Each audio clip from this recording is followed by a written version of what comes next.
ए शंभू बाबा, यही होली के महीना में एक जानी के मर्द बेचारा 2 साल पर आइल बा। गांव में बड़ा हाला होता कि ओकरा मेहरारू के 3 महीना पर लड़का हो जाता। जेने जेने जाता लोग कहता का होता रा मौगी के 3 महीना पर लड़का होता। 3 महीना पर केंगा लड़का होता रे? वे तो पूछा था ये बार फारे में करा। आप सुन रहे हैं डीजे हरिओम को। बताओ कि गांव में हमार शिकायत हमार मोच कटवा के छोड़ दिले बड़ी। आज तरह के बिना मुंह लेना छड़ा। आज मारे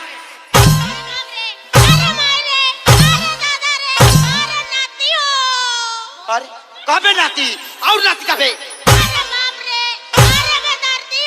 फिर नाती कबे नाती मत कहो मार के तो मुंह आ दलत रे से नाथ जी कहो नाती मत कहो।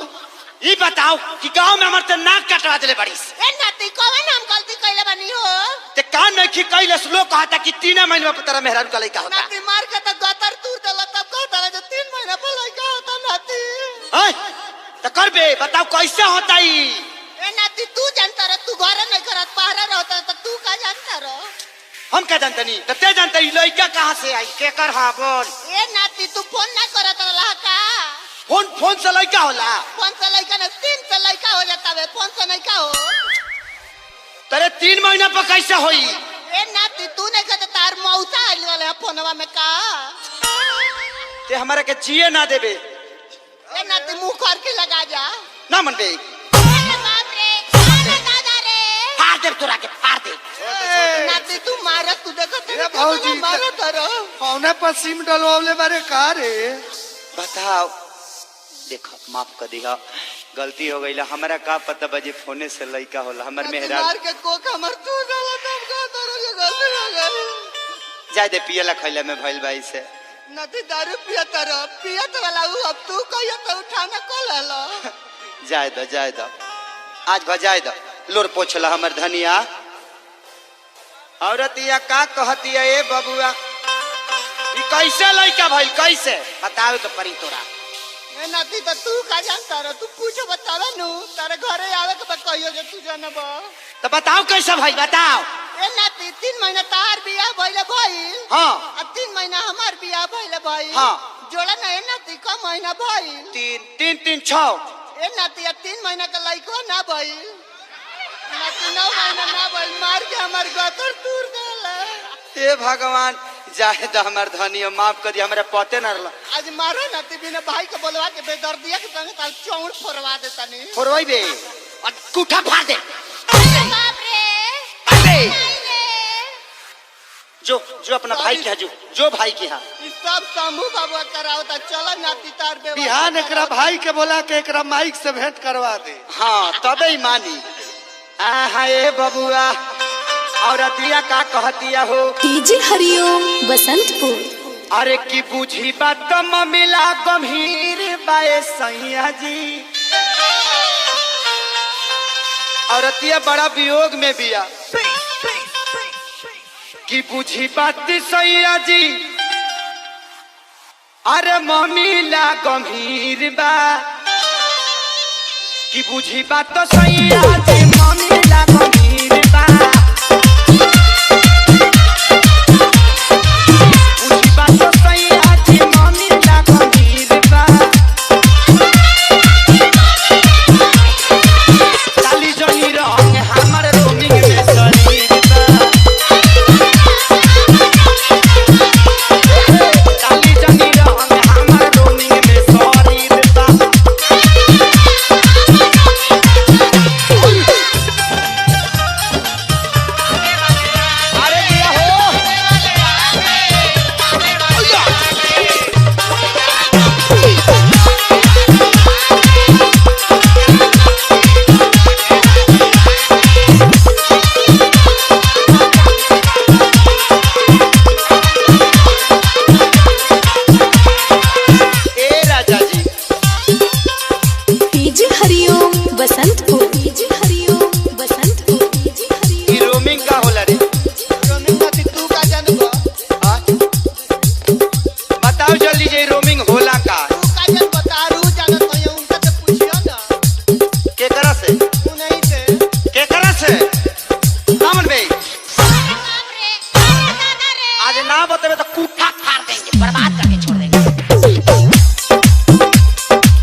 बसंतपुर। जानता नहीं कि तू रोमिंग में बाड़ू, जब 3 महीना में तेरा वैकेंसी फेंके के बा तो तहार मजबूरी हम का जाने। ए नाती तो तू के तो जनब 3 महीना में एगो किरितिया हो नहीं के गई का। देख हमारा पर्सनल मैटर में मत ढूक, न तो मार के और कूठा फाड़ दे। तू मार के पूठा फाड़ चाहे बर्बाद करो, वैसे हमरा का करे के बा। तू अपन सोच तो हम अपन सोच ले। सोचा बे अरे भारत समाज में तेरा कट्टी के सोचा बे। अरे बाप रे का माई रे नतिया मार के तो कोक तूर देलत रे दादा करबू दादा टिका तना ले कोही हमर मना वाला गिरदा